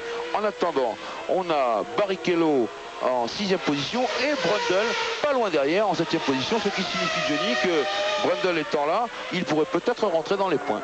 Brundle est en bagarre avec Wendlinger et Barrichello, tous les trois pour la 5e place. Ils sont groupés tous les trois à un tour de Schumacher, mais en 1 seconde tous les trois, donc c'est très ouvert, et peut-être que malgré le manque de réussite d'Hakkinen, Peugeot va peut-être réussir la jolie performance de marquer des points pour ses débuts en Formule 1. Ce serait très très honorable. Bien sûr, plus qu'honorable même, car chez Peugeot, on a passé le premier moteur au banc d'essai, c'était le 22 décembre, moi je vous rappelle, et ça fait vraiment peu. C'était un moteur V10 à 5 soupapes par cylindre, une version maintenant qui est pratiquement abandonnée, et en quelques instants, eh bien, Peugeot a créé un V10 à 4 soupapes par cylindre. C'est celui qui a débuté officiellement ici, avec, je crois, Johnny, des petits problèmes de câble d'accélérateur. Ça, faut expliquer que Peugeot avait parié la carte de l'accélérateur électronique. C'est interdit maintenant, on le sait. Il faut donc un accélérateur à câble, et je crois que ça crée des problèmes chez Peugeot. Vendredi et samedi, pendant les 2 journées d'essai, aussi bien Hakkinen que Brundle ont connu des ennuis d'accélérateur, qui ne se coupaient pas lorsqu'ils levaient le pied de la pédale d'accélérateur, qui ne coupaient pas immédiatement, et qui, lorsqu'ils enfonçaient le pied sur la pédale, résistaient. Il y avait un petit point dur, donc ils étaient gênés, ils pouvaient difficilement conduire. Et Brundle est allé accomplir 3 ou 4 petits détours dans la pelouse que l'on voit ici. Il n'y a pas eu de gros dommages, mais enfin, il fallait nettoyer la voiture, il a perdu du temps, il n'a pas pu accomplir autant de tours d'essai qu'il aurait voulu, mais il est toujours dans la course. Alors qu'on est revenu pas loin du virage du bec de canard avec Frentzen, ce virage que Philippe Alliot nous a dit comme extrêmement, non pas dangereux, attention, freinage au bout, à l'extérieur, ça, pas bien de freiner à l'intérieur, monsieur Frentzen, c'est pas bien du tout. C'est comme ça qu'il a gardé la meilleure position ici, mais en tout cas, ça ne se fait pas. Et je pense que derrière, il va y avoir un règlement de compte. Alors que Brundle vient là-bas d'élargir son virage au maximum. Oui, Philippe Alliot nous parlait du bec de canard. Je veux rappeler que Philippe Alliot est quand même le pilote essayeur de l'écurie McLaren Peugeot et qu'il a un statut qui lui permet de devenir titulaire éventuellement, Johnny. Oui, c'est bien là-dessus qu'il compte d'ailleurs. Il est là en embuscade, prêt à saisir la moindre opportunité si elle se présente. Et l'opportunité, elle ne se présentera pas mieux que si Brundle n'a pas de réussite, s'il commet des erreurs, ce qui n'est pas encore le cas. Toutes les sorties de route dont Brundle a été victime aux essais étaient motivées par ces blocages d'accélérateur, ce qui est une excuse plus que suffisante. Oui, alors j'ai On approche de la mi-course, Jean-Louis, et Damon Hill va s'arrêter pour ravitailler au stand Williams dans quelques instants. Oui, alors que je reviens sur ce que je disais, c'est naturellement Wendlinger qui était devant Barrichello. Excusez-moi, c'est très difficile à distinguer ici sur cet écran. Alors que c'est la bagarre ici avec... Oh, attention, attention. Et voilà, oh là là là là là là. Oh là là là là là là là là là là là là là là. Mon Dieu, et il s'en sort de justesse, Pouf. Eh bien, Verstappen, il a compris ça, c'est un excès de précipitation et je crois que c'est la Jordan qui est allée un peu trop loin en regardant à droite dans ses rétroviseurs et qui n'a pas vu que à gauche, eh bien, il y avait Verstappen. Eh bien, ça a secoué beaucoup. Voilà Brundle qui était dans les environs. Monsieur le réalisateur, laissez-nous cette image. Plutôt que revoir Schumacher en tête, on sait, on va le voir souvent. Alors que là, voilà, ce carton général. Attention, la voiture de sécurité est en route. Ah, ça, c'est un autre problème. Ici, le commissaire devrait montrer le panneau SC, c'est-à-dire Security Car, alors que l'on dégage tout de suite. C'est peut-être simplement une voiture de secours qui dégage la piste. Oui, mais enfin, quand même, c'est important à signaler. Mais pas la voiture du directeur de la course, apparemment. Il n'y a pas de neutralisation de la course jusque-là, Jean-Louis. En tout cas, oui, c'est vrai. En tout cas, je regarde, les drapeaux ne sont pas déployés. Les drapeaux annonçant la Security Car, la voiture de sécurité. Et il serait bon de revenir sur ce carton, pardonnez-moi cette expression, absolument gigantesque, qui aurait pu tourner au drame et qui, en tout cas, je crois, a impliqué également la McLaren Peugeot. Alors que là, Brundle, voilà, on revient. Alors, Brundle était devant et il a reçu... Il a reçu des éclats. Il était bien devant. C'était le dépassement de Barrichello qui n'a pas regardé Verstappen de travers. C'est Irvine, oui, pardon. J'étais en train d'analyser cela. Verstappen, mon Dieu. Et il a percuté. C'est Irvine qui déclenche tout. Verstappen, beau sang-froid. Il relève sa visière alors qu'il est en train de se promener sur le sable. Extraordinaire, extraordinaire. Eh bien, le cher Irvine, je crois, va la sentir passer parce que justement, dans les nouveaux règlements, ça, on doit faire attention à sa conduite et il est probable que la fédération internationale, eh bien, va s'agiter autour du cas Irvine. Nous allons discuter et vous aussi, on se retrouve dans quelques instants. Tour à Interlagos dans le 41e des 71 tours de ce Grand Prix du Brésil avec un point sur le classement. 1 Schumacher, 2 Senna à 6 secondes et 5 dixièmes, 3 Hill à 1 minute de Schumacher, 4e Malaisie, 5e Wendlinger, 6e Barrichello à 1 tour. On en reste là pour aller retrouver Pierre Van Vliet dans les stands. Pierre, un petit point sur les ravitaillements. Oui, le dernier en date, celui de Damon Hill qui est à plus d'une minute maintenant puisqu'il vient de ravitailler. Chez Williams, on avait attendu un petit peu au cas où la safety car, la voiture de sécurité, aurait pris la piste évidemment. Damon Hill qui est maintenant sans doute à 1 tour de Schumacher avec un ravitaillement à mi-course. Évidemment, Senna et Schumacher vont certainement ravitailler une seconde fois. Alors que nous revoyons ici le ravitaillement de Damon Hill et que nous avons aussi à Paris le magnétoscope qui est calé. Là, c'est le direct. Le magnétoscope qui devrait se caler. Dominique Guimond, est-ce que vous pouvez nous redonner les images, voilà, de cet accident abominable. Bernard devant, Barrichello qui veut dépasser, Irvine, pardon. Verstappen, il ne le voit pas et Verstappen touche, prend appui sur Brundle, largement secoué. Et là, Irvine, qui n'a pas regardé sur son rétroviseur gauche, porte une lourde part de responsabilité. Johnny. Jean-Louis, j'ai l'impression qu'au moment où Verstappen vient heurter la McLaren, Brundle a subi un choc dans le casque. On a vu sa tête prendre un choc et j'espère qu'il n'est pas blessé. On a vu Eric Bernard, accompagné d'un de ses camarades, qui devait être Irvine d'ailleurs en combinaison rouge, remonter vers les stands. Ils sont absolument indemnes, mais j'ai peur que Brundle ait pris un coup sur la tête au moment où Verstappen escalade la McLaren. Eh bien, c'est la première chose qu'on a vue tout à l'heure pendant le direct, Johnny, c'est-à-dire que c'était un pilote est venu voir exactement vers Brundle qui était debout et qui secouait sa tête, c'est dire qu'il avait pris un gros choc. J'espère en tout cas que vous n'avez pas, vous êtes un oiseau de mauvais augure. J'espère que Brundle va bien. Alain Prost à Paris, grave accident, n'est-ce pas? Oui, ça tient encore du miracle, hein, ce type d'accident, car quand une Formule 1 commence à partir en tonneau, comme c'était le cas pour Verstappen, bien entendu on ne sait jamais ce qui peut se passer. C'est arrivé l'année dernière, c'est arrivé il y a 2 ans avec Ricardo Patrese aussi, et c'est toujours très très impressionnant. Je ne sais pas si on peut donner une responsabilité sur l'un ou l'autre pilote, peut-être Irvine n'a pas fait attention, mais j'ai l'impression que Irvine et Verstappen sont arrivés sur la Ligier très très vite, et que Irvine a été très surpris de la lenteur de la Ligier au bout de la ligne droite. Et il a donné un coup de volant pour déboîter. À ce moment-là, Verstappen a mis la roue sur l'herbe. Et vous savez, les Formule 1, c'est pas fait pour rouler sur l'herbe. Dans ce cas-là, c'est le tête à queue immédiat. C'est un peu faute à pas de chance, mais malgré tout, les 4 pilotes s'en tirent très très bien. Alors, on revient sur le classement. 1 Schumacher, 2 Senna, 3 Hill, 4 Alesi, 5 Wendlinger, 6 Barrichello, 7 Katayama, 8 Herbert, 9 Martini, 10 Comas, 11 Lamy, 12 Panis, 13 Brabham, 14 Brundle, 15 Irvine. Eh bien oui, qui n'est plus là, ce qui nous dit donc par conséquent que le Grand Prix du Brésil pour l'instant se borne à 13 voitures et c'est David Brabham qui ferme la marche. On peut souligner la présence de Comas et de Panis dans le classement. Il est plutôt en queue du classement. Comas est 10e à 2 tours et Panis 12e à 2 tours lui aussi. Tandis que pour Jean Alesi qui est 4e, il est séparé de la Williams-Renault de Damon Hill qui est 3e par 9 secondes. Donc on va voir comment l'écart évolue entre Damon Hill et Jean Alesi. Et ici Schumacher, toujours leader du Grand Prix du Brésil. Oui, eh bien, et il accroît son avance tout en contrôlant, comme le disait Prost tout à l'heure, 6 secondes et 31 millièmes. C'est dire que nous sommes dans le 44e tour de ce Grand Prix du Brésil et que si le nouveau moteur Ford, celui qui s'appelle le ZTEC R pour Racing, tient le coup, eh bien, n'est-ce pas, Schumacher pourra aller au bout d'une victoire. C'est le moment de faire sur cette image de Senna un jeu top position.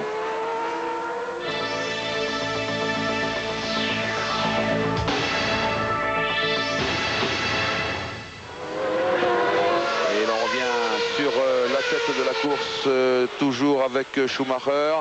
Un peu plus loin dans le classement, ça nous donne Hill avec sa Williams-Renault en 3e position, une Ferrari en 4e position, une Sauber, celle de Wendlinger, une Sauber Mercedes en 5e position, la Jordan Hart en 6, la Tyrrell Yamaha de Katayama en 7, la Lotus Honda Mugen de Herbert en 8, la Minardi Ford de Pierluigi Martini en 9, la Larousse Ford de Comas en 10, l'autre Lotus 107 Honda Mugen de Lamy en 11, la Ligier Renault de Panis en 12 et ensuite nous avons David Brabham sur la très jolie Simtech Simtech Ford en 13e position. Cette Simtech, on y reviendra bien sûr un jour, alors que Senna top pour lui dans les stands. Le record à battre pour l'instant, c'est celui de Senna qui a tapé, qui a poussé quelque chose, donc il a dû envoyer sa visière.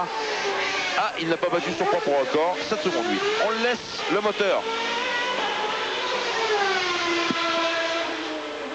On ne l'a pas entendu très longtemps. Donc le record à battre dans les ravitaillements pour l'instant, c'est toujours celui de l'écurie Williams-Renault, 7 secondes et 8 dixièmes.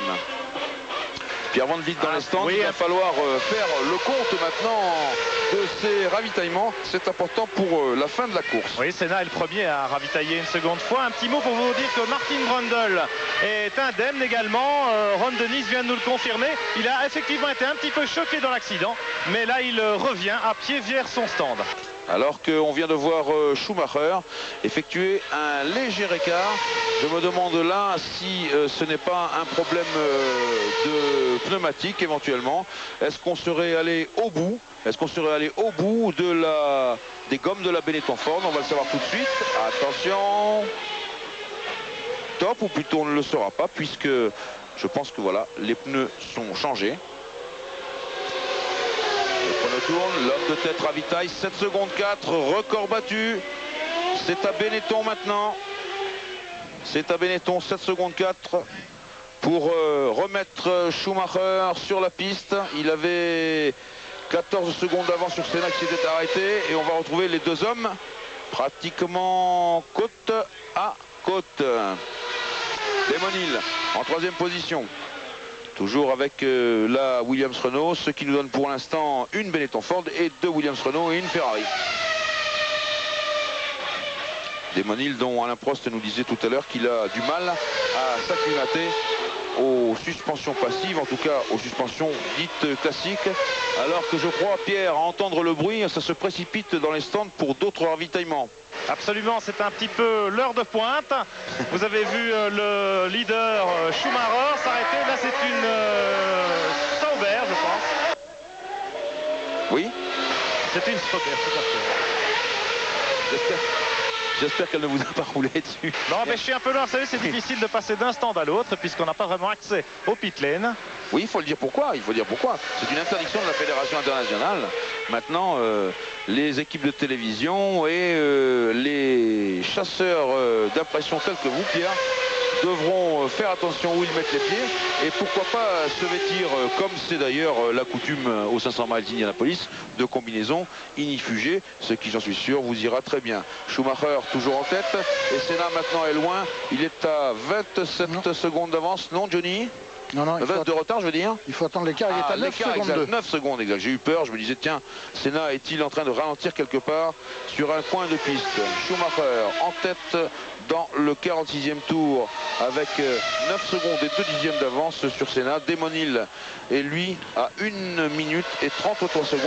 Et ces 3 hommes seulement, pour l'instant, figurent dans le même tour, puisque Alesi, Barrichello, Wendlinger, Katayama, Herbert et Martini et Comas dans cet ordre sont à 1 tour maintenant d'écart. Alors que nous revenons ici sur la Williams-Renault du chouchou des Brésiliens, c'est-à-dire Ayrton Senna, et que l'autre Brésilien, Barrichello, est en 5e position, Christian Fittipaldi ayant lui, pour sa part, abandonné. Tout en début de course, sur sans doute un ennui de transmission.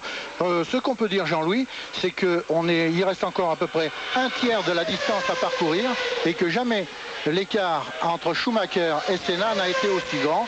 Il est actuellement de près de 10 secondes et on va voir après les derniers ravitaillements de la Benetton et de la Williams et les derniers changements de pneus, on va voir comment ce changement de pneus va permettre à Schumacher et à Senna de faire évoluer leurs positions respectives.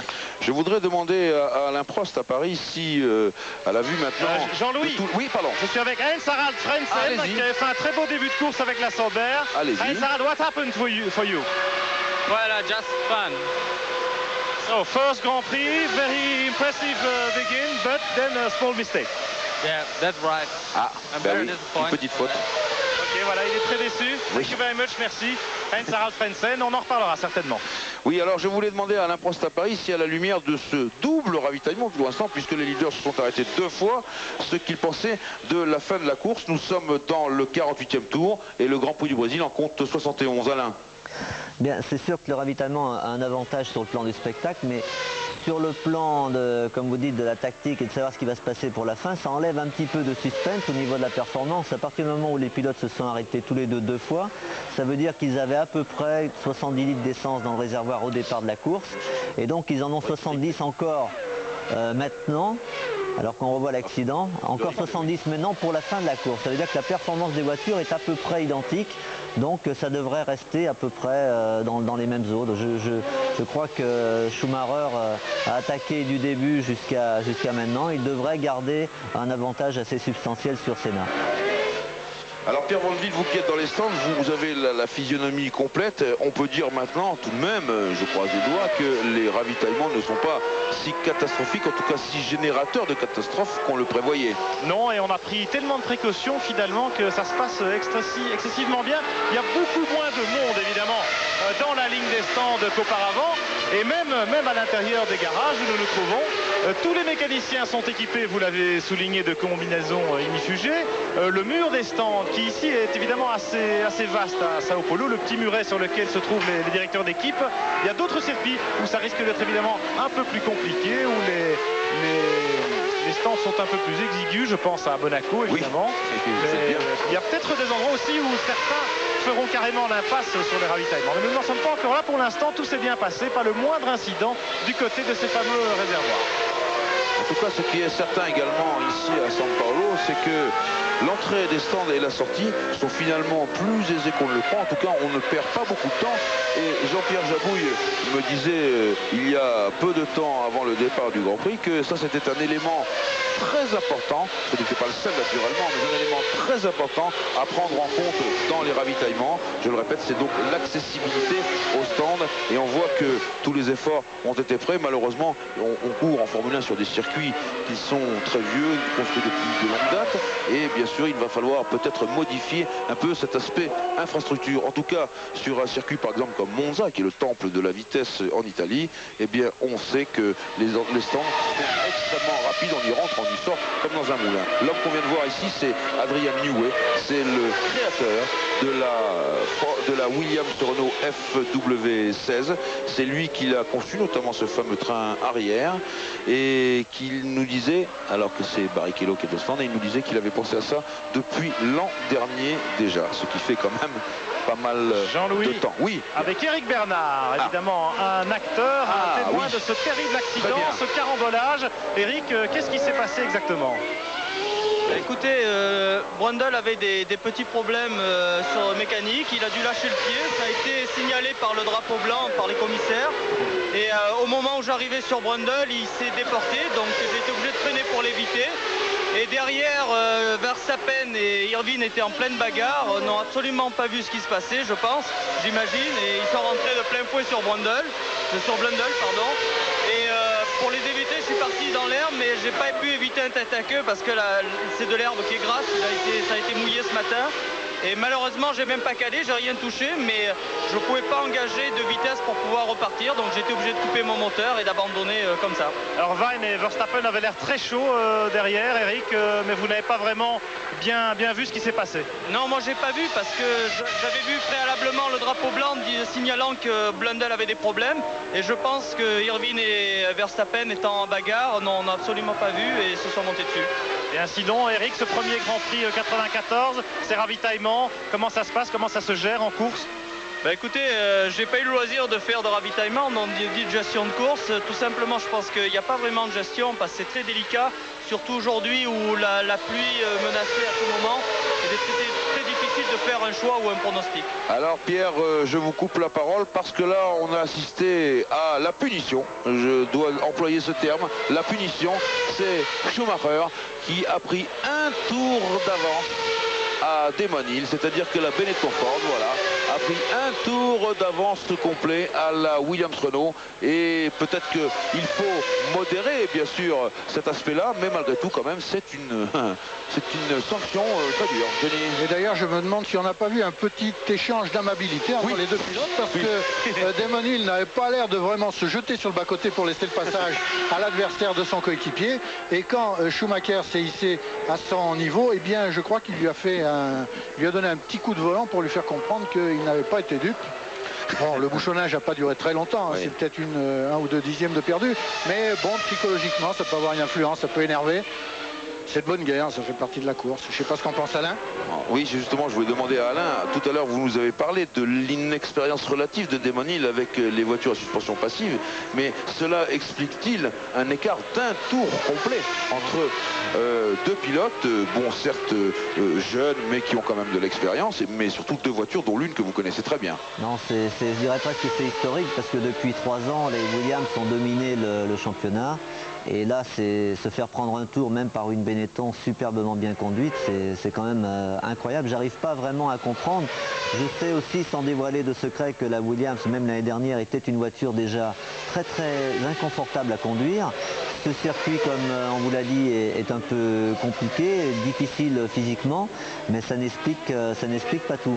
Par contre, pour revenir à la différence entre suspension active et suspension passive, il y a quand même Au vu de cette course, on a dit que les valeurs étaient resserrées un petit peu. C'est vrai en essai, mais pour l'instant en course, c'est pas vrai, parce qu'une Williams à un tour derrière une Benetton, ça ne s'est jamais vu. On peut aussi expliquer l'écart de cette importance par le fait qu'avec les suspensions actives, vous savez qu'on peut régler beaucoup de choses dans la voiture. Quand votre voiture n'est pas vraiment très bien, qu'elle a un peu de sous-virage sur virage, vous pouvez baisser la voiture, enfin vous pouviez changer le comportement pratiquement du début à la fin de la course au gré de vos possibilités dans la voiture, d'ailleurs dans la ligne droite, c'est ce que l'on faisait le plus souvent. Alors bien entendu, avec ces suspensions aujourd'hui, rien n'est réglable de l'intérieur. Donc si vous partez avec une voiture pas très bien réglée, vous subissez ce handicap pendant toute la course. C'est ce qui peut aussi expliquer une partie de ces écarts entre les voitures, parce qu'il y a vraiment deux pilotes au-dessus de tous les autres en ce moment sur ce circuit d'Interlagos. Par contre, je trouve que les écarts sont quand même très importants. Plus d'une minute, 1 minute 30, c'est énorme.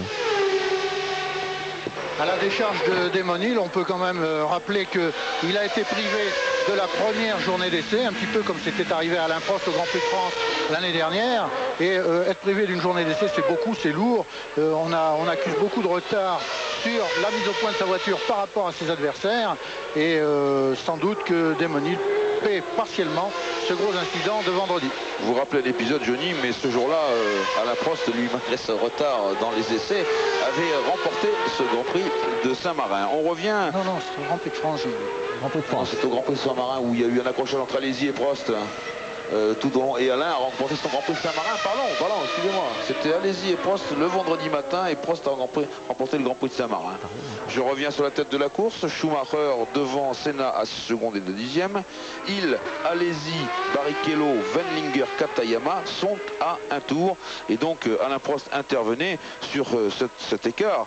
Je dirais ce rebondissement presque qui va peut-être devenir historique dans l'histoire de la Formule 1, à savoir que Benetton Ford ouvre peut-être une brèche maintenant dans le système tenu jusqu'à présent, verrouillé même devrais-je dire, par McLaren et par Williams. Et l'arrivée de 109, c'est toujours quelque chose de formidable, alors que là on voit le panoteur de Michael Schumacher, ce panoteur qui est en même temps le responsable logistique cuisine de l'écurie Benetton Ford. Vous voyez que chez Benetton on peut tout faire. En plus c'est une équipe qui attire beaucoup de sympathie, car on peut vraisemblablement l'affirmer, c'est la seule véritable équipe européenne en ce moment. Johnny.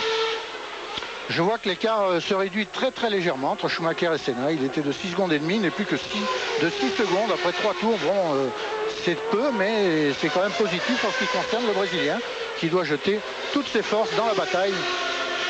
On connaît son orgueil devant son public. Il va tout mettre pour essayer de battre l'Allemand Schumacher, même si la Benetton se montre à hauteur, au niveau des formidables Williams-Renault. Et c'est sur ces profils d'image que l'on aperçoit la spécificité de la Williams-Renault. Vous voyez que derrière la prise d'air, tout cela descend très bas, de façon à dégager parfaitement l'aileron arrière. Et voilà, la Ferrari rescapée, la numéro 27, celle que nous aimons tous beaucoup naturellement. C'est celle de Jean Alesi, qui est à un tour lui aussi en 4e position. Et il est loin de Damon Hill, il est à 35 secondes. Mais Jean nous l'a confié ce matin, il avait retrouvé un certain équilibre sur sa voiture. On sait que malheureusement celui-là c'est le mulet, mais il a dû apporter quand même les réglages qu'il avait déterminés, et il nous a bien dit qu'il allait tout faire pour rallier l'arrivée, ce qui serait un encouragement, nous l'avons déjà dit. En tout cas pour Ferrari, c'est un bien meilleur début de saison que l'année dernière, où il avait fallu attendre de nombreuses courses pour voir les Ferrari placé dans les points. Bon là le Grand Prix n'est pas terminé, il n'est pas certain qu'il marque des points. Actuellement il est 4e, Jean Alesi, il est loin de Damon Hill, il est à 35 secondes de la Williams-Renault placée en 3e position, mais une place de 4e pour Ferrari, ce serait déjà pas mal. Alors que Senna est revenu à 5 secondes de Michael Schumacher. Ça baisse tout doucement. Nous sommes dans le 56e tour de ce Grand Prix du Brésil qui en comporte 71. On va à Paris et on se retrouve après ça. Retour à Interlagos dans le 58e tour de ce Grand Prix du Brésil qui encore pour soi, et Senna qui encore pour 71, et Senna après un tête à queue qui demande qu'on le pousse sur très mauvaise position. Je crois qu'il est placé juste avant la remontée des stands. C'est le rebondissement de ce Grand Prix du Brésil, le héros local. Voici pourquoi est parti en tête à queue Johnny, il y a une explication. Et j'ai l'impression que l'absence d'antipatinage a un petit peu trahi Ayrton Senna. Dans le virage à gauche qui précède la ligne droite des stands, c'est un raidillon. Les roues arrière se sont mises à patiner, la voiture s'est placée en survirage. Senna n'a pas pu contrôler, n'a pas pu éviter un demi-tête à queue. Il s'est arrêté, moteur calé sur le bas-côté. Surprenant de la part d'un garçon comme Senna, de son expérience, de son talent. Et oui, bien sûr, et le triple champion du monde, eh bien, a eu cette difficulté majeure qui, pour l'instant, le place loin, puisque Schumacher est maintenant en tête de ce Grand Prix du Brésil, devant Damon Hill à un tour et Jean Alesi à un tour. C'est assez rare pour être signalé dans les annales. Alain à Paris, est-ce que vous avez une réaction ? Bien, je suis tout à fait d'accord avec ce qu'a dit Johnny, il n'y a pas vraiment d'autres explications. En réalité, ce virage, comme je vous l'ai dit tout à l'heure, est le virage qui conditionne toute la montée, toute la grande ligne droite. Et c'est bien entendu dans ce virage-là, souvent que se font les meilleurs temps. On doit accélérer le plus tôt possible pour prendre le maximum de vitesse. Et je crois que c'est un tête à queue que Ayrton n'aurait jamais fait avec l'antipatinage. Mais là, on a vu qu'il essayait de remonter, de jeter toutes ses forces dans la bataille contre Schumacher. Et il avait repris à peu près une seconde et demie en 3 tours. Il était à l'attaque et il s'est fait un peu surprendre dès que les roues ont commencé à patiner. Après, comme c'est légèrement aussi en dévers et aussi un peu glissant à cette période de la course, eh bien il s'est fait surprendre. Ça peut arriver, mais c'est l'expérience de ces nouvelles voitures sans antipatinage.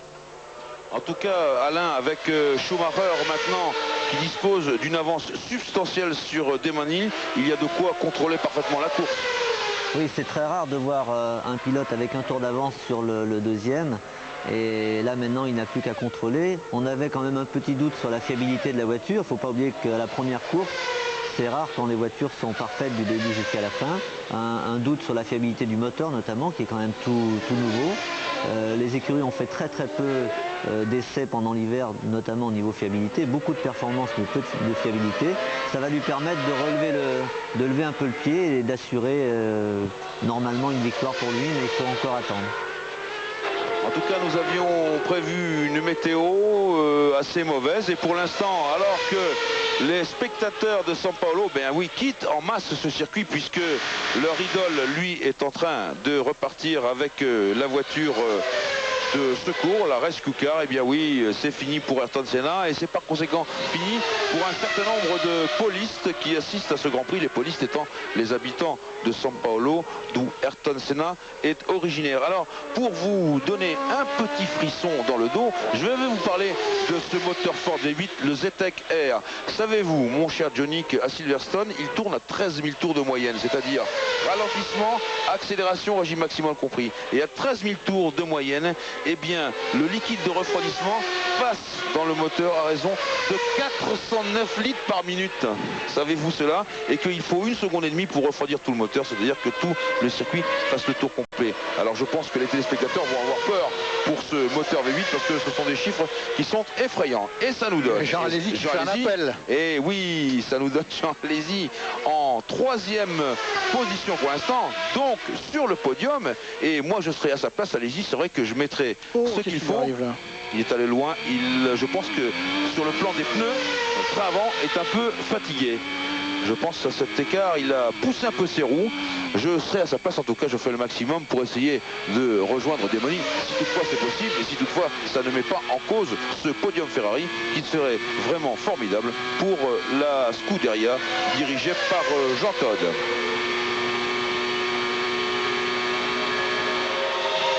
Voilà, c'est après Martinique. Oui, on écoute le 12 cylindres. Voilà, Johnny. C'est après Martinique, Jean Alesi en avait. Martinique, il a un petit peu bouchonné dans le passage sinueux du circuit et dont il s'est débarrassé dans la ligne droite devant les stands. Jean Alesi est maintenant à 43 secondes de Damon Hill.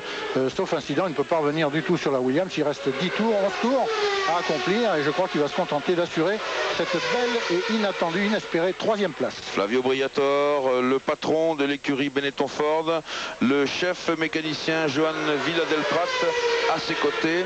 Et un petit rappel historique, c'est au Grand Prix de Hongrie 1989 que Jean Alesi et Pierluigi Martini ont eu pour la première fois quelques arguments un peu vifs.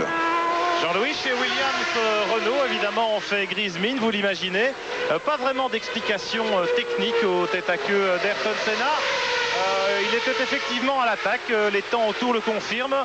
Rien de spécial sur le plan mécanique, mais comme vous l'avez dit, il s'est fait piéger dans ce virage, probablement en raison de son antipatinage, de la difficulté à contrôler la voiture avec des pneumatiques relativement usées aussi. En tout cas, Pierre, à l'orée de ce Grand Prix du Brésil qui donne le coup d'envoi de la saison 1994, nous avons parlé avec Johnny, avec Alain, avec vous, de cette émotion nouvelle sur les Grands Prix de Formule 1. Eh bien écoutez, elle se mesure quand même également dans ce classement actuel au 61e tour, à 10 tours de l'arrivée. 1 Schumacher, 2 Hill, 3 Alesi, 4 Barrichello, 5 Wendlinger, 6 Katayama. Qui aurait pu penser qu'une Tyrrell Yamaha rentre dans les points? 7e Herbert, 8 Martini, 9 Comas, 10 Lamy, 11 Panis et 12 le jeune David Brabham. Des noms sinon nouveaux, de toute façon des noms qu'on n'avait pas l'habitude de voir si haut dans le classement, et c'est quand même un point intéressant des Grands Prix de Formule 1 qui s'ouvrent dans une nouvelle ère. Alors en tête, tout le monde a l'air de se satisfaire de sa position. Schumacher, qui est premier, a réduit très nettement le rythme de son pilotage. Il tourne en 1,19,5, il tourne actuellement en 1,21,7, 2 secondes au tour sous le pied. Damon Hill a adopté un rythme tout aussi calme. En revanche, pour Alesi, c'est peut-être un peu plus délicat parce que Barrichello n'est qu'à 16 secondes de lui. Donc si Jean Alesi peut prendre certaines précautions, il ne peut pas s'accorder quand même de prendre une trop large marge. Oui, vous avez entendu ça, Jean-Louis? Oui. Eh bien, tenez-vous bien, c'est le V10 Peugeot de la McLaren de Mika Hakkinen. C'est pas possible. Alors, pendant le Grand Prix, on continue à travailler, vous le constatez, chez McLaren et chez Peugeot. Et on est parvenu à trouver la panne et à remettre en marche le V10 A6 de la McLaren du Finlandais. Donc c'était une panne vraiment très modeste, en tout cas un tout petit point de fiabilité, et je reconnais bien là Jean-Pierre Jabouille, le directeur de Peugeot Sport, et Jean-Pierre Boudy, le directeur technique, qui ont voulu savoir tout de suite de quoi il s'agissait.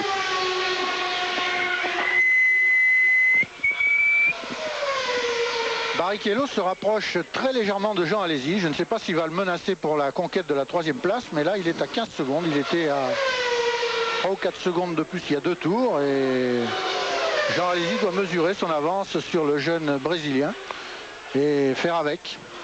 En tout cas, ce qui apparaît sur nos écrans de chronométrage, c'est que Schumacher contrôle toujours impeccablement son cavalier seul, cette fois. Il tourne en 1,21,6, 1,21,7, 1,21,5 régulièrement, alors que Damon Hill tourne lui en 1,22 et là, cette fois, 1,23,0, même s'il a été un petit peu gêné dans le trafic, c'est quand même beaucoup, c'est même énorme. Ils en ont sous le pied, Jean-Louis. Oui.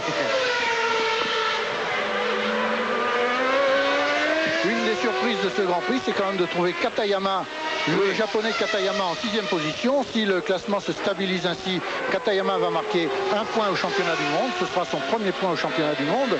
Et à 3 semaines de disputer une épreuve au Japon, ça va enflammer le public japonais qui trouvera là un nouveau héros. Et il faut noter, Johnny, que Tyrrell n'avait pas marqué le moindre point tout au long de la saison 93. Alors oui, ça remonte à vraiment très loin, extrêmement loin même, puisque Tyrrell n'avait pas marqué. Vous savez à quoi remonte la dernière victoire de Tyrrell? Aux USA à Détroit en 1983. J'ai une mauvaise nouvelle pour Wendlinger qui vient de passer devant les stands dans un bruit de batteuse, la Sauber Mercedes. Je ne sais pas s'il a cassé un échappement ou bien s'il est une panne plus grave, mais j'ai l'impression que Wendlinger a de gros ennuis. J'ai été optimiste pour Jean Alesi. Je le voyais en train de regarder vers l'avant, et bien c'est plutôt vers l'arrière que j'en dois regarder, puisque Barrichello est à 14 secondes et que nous sommes dans le 65e tour. Il reste 6 tours, c'est énorme bien sûr pour Barrichello, mais on va peut-être y parvenir du côté du Brésil. En tout cas, je ne le souhaite pas.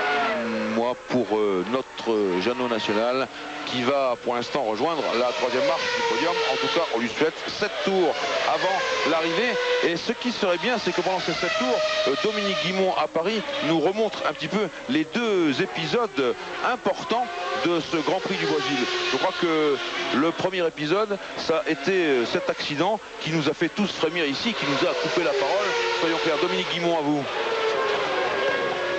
Voilà, c'était celui-là avec Eric Bernard qui nous l'a parfaitement expliqué. Irvine et Verstappen. Et suivez bien la trajectoire de Verstappen quand il aura perdu le contrôle. Regardez le choc qu'il donne, vous avez vu, au casque de Brundle avec la roue arrière droite de la Benetton. Brundle va avoir mal au cou, même s'il n'est pas blessé, il a certainement souffrir. Et regardez Verstappen qui, tout en continuant de rouler avec 3 roues et une moitié de voiture, soulève sa visière. Pas très ému. Pas ému du tout. Et puis le deuxième épisode, eh bien je crois que ça a été, alors que là nous revenons sur le direct avec Schumacher, en train je crois de déborder peut-être la Simtech, c'est encore une action, un replay, comme on dit en termes de métier, et on tombe sur Senna, dont on va voir lui aussi et pourquoi il a été au décor de cette façon. D'après nos explications, eh bien c'est l'absence d'antipatinage qui a surpris un pilote pourtant de ce gabarit. Regardez, quand il réaccélère, les roues arrière patinent, la voiture se met en travers, il contre-braque, mais pas assez vite, pas assez fort. Et la voiture s'immobilise en travers. Vous n'allez tout de même pas me dire, Johnny, que c'est une erreur de débutant. C'est un triple champion du monde. Mais ça peut arriver, justement. On lui pardonnera tout cela. Il a été surpris. Il a été surpris. Alors que nous sommes maintenant dans le 66e tour de course. Bientôt 67e pour Schumacher. Alors que là, nous avons entreaperçu la rousse de Eric Comas, qui est pour l'instant 9e au classement. Alors que l'ami est 10e et que la Ligier Renault de Panis est 11e. Brabham, lui, fermant la marche en 12e et dernière position. 5 tours avant l'arrivée. Schumacher toujours à tour d'avance sur Damon Hill. Hill avec 38 secondes d'avance sur Alesi en 3e position. Barrichello à 13 secondes d'Alesi. Wendlinger 5e. Katayama 6e. Herbert 7e avec sa Lotus. Martini 8e et 9e Comas. Nous y étions. La Sauber de Wendlinger faiblit mais ne rompt pas. L'Autrichien tourne en 1.23.4, ce qui est assez lent, mais il résiste pour l'instant. Il résiste à Katayama qui roule derrière lui. La Tyrrell du japonais compte 4 secondes 7 de retard. Est-ce que Wendlinger va réussir à rester devant elle au cours des 4 derniers tours de course? Ce sera dur parce que son moteur émet un bruit extrêmement mauvais. En tout cas, nous-mêmes, et sans être chauvin, alors que la Schumacher va déborder Comas pour la 3e fois, nous avons une pensée pour Jean Alesi. Et je crois qu'Alain, dont Jean est l'un des amis les plus chers, doit penser, n'est-ce pas Alain? Vous pensez à Jean? Oui, je pense à Jean, je pense à Ferrari en même temps, bien entendu, parce que ce serait un superbe résultat pour la première course. Vous savez que Ferrari travaille beaucoup, je dirais, au moral. Et bien entendu, s'ils arrivent à accrocher une 3e place au premier Grand Prix, ce serait super dans la mesure où on sait qu'ils vont travailler beaucoup pour les prochains Grands Prix. Et sinon, une contre-performance, après, vous savez, ça pose toujours des problèmes politiques dans la Scuderia. Et c'est bon pour le moral de Jean qui prend quand même un petit peu le dessus par rapport à Berger. Et Alain, ces conclusions nous feront extrêmement plaisir. Alors qu'on est à bord de la Benetton Ford B194, un moteur Ford V8 ZTEC R avec la vitesse de Schumacher affichée à droite sur votre écran. On écoute un petit peu le V8.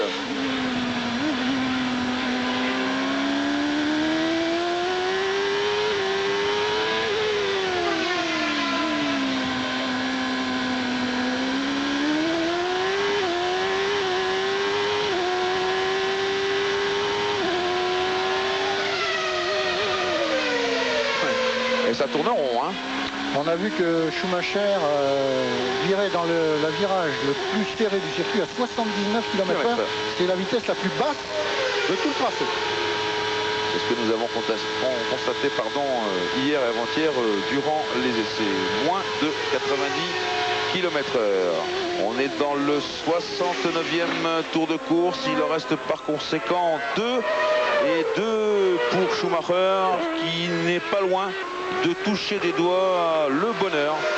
Avec, je lui souhaite en tout cas, une victoire qui serait absolument formidable pour ce garçon, non seulement pour lui, mais pour son équipe, qui nous donne un renouveau extraordinaire sur le monde des Grands Prix. De voir cette Benetton Ford caracolée en tête et à la régulière, s'il vous plaît, ce qui n'a pas été le cas véritablement des deux premières victoires de Michael Schumacher, eh bien ça fait vraiment chaud au cœur. Schumacher, il livre ici son 39e Grand Prix. Vous voyez qu'il est encore très frais et pourtant c'est déjà un garçon solide et qui fait partie du paysage de la Formule 1.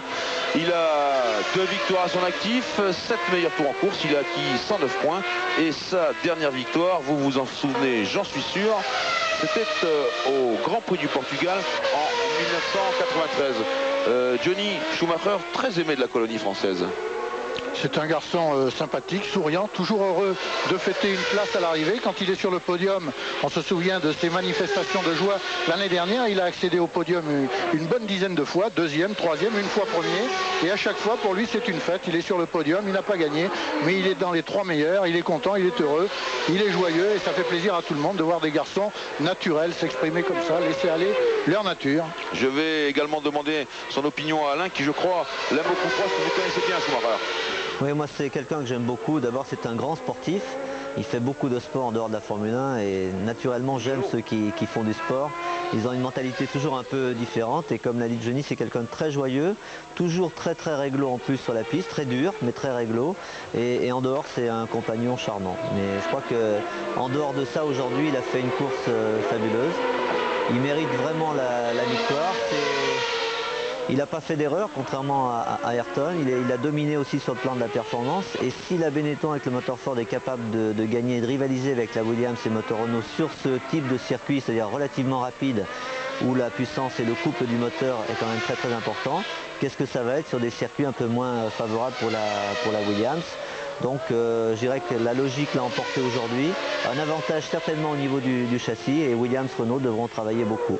À mon avis, personnellement, je pense que Senna reste le favori logique du championnat, mais c'est un coup au moral porté aujourd'hui par Benetton et Schumacher.